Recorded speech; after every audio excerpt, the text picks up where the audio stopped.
જી તમારા નામ? મારું નામ પરેશભાઈ ભારેગી, પ્રમુખ શ્રી જામનગર જિલ્લા તલાટી મંત્રીમંડળ।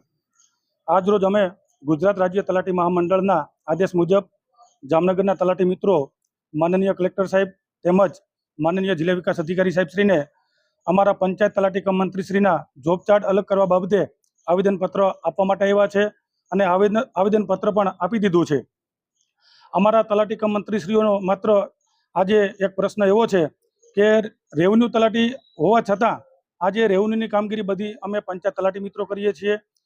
2022માં જ્યારે અમે હડતાલ કરી ત્યારે સરકારશ્રી દ્વારા કહેવામાં આવ્યું હતું કે તમારો જોબ ચાર્ટ અલગ કરી આપીશું, પરંતુ એનો આજે 4 વર્ષ જેટલો સમય જવા છતાં હજુ સુધી પંચાયત અને રેવન્યુ તલાટીએ કઈ કામગીરી કરવાની એની કોઈ ચોખવટ કરી નથી કે જોબ ચાર્ટ તૈયાર થયો નથી।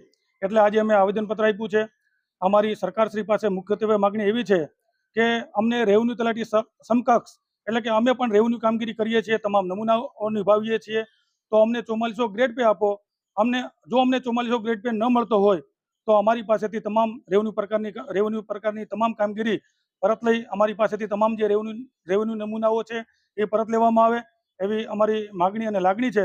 સરકારશ્રીને ફરીથી અમારી ખૂબ જ નમ્ર વિનંતી અપીલ છે કે અમને અન્યાય થાય છે તો અમને આ ન્યાય મળે એ માટે અમે આજે આવેદનપત્ર આપ્યું છે। એટલે માત્ર અમારી માગણી એટલી જ છે કે 4400 ગ્રેડ પે આપો અથવા તો અમારી પાસેથી રેવન્યુની તમામ કામગીરી પરત લઈ અને અમારા પંચાયતનો જોબ ચાર્ટ અલગ કરવામાં આવે તો અમારે પંચાયત તલાટી મંત્રીશ્રીએ જે પંચાયતની કામગીરી કરવાની છે એમાં અમે વધારે ફોકસ આપી શકીએ અને જે અમારે મૂળભૂત કામગીરી જે પંચાયતની કરવાની છે એમાં અમે અગ્રેસર રહી અને કામગીરી કરી શકીએ। એ માટે આજે આવેદનપત્ર આપ્યું છે।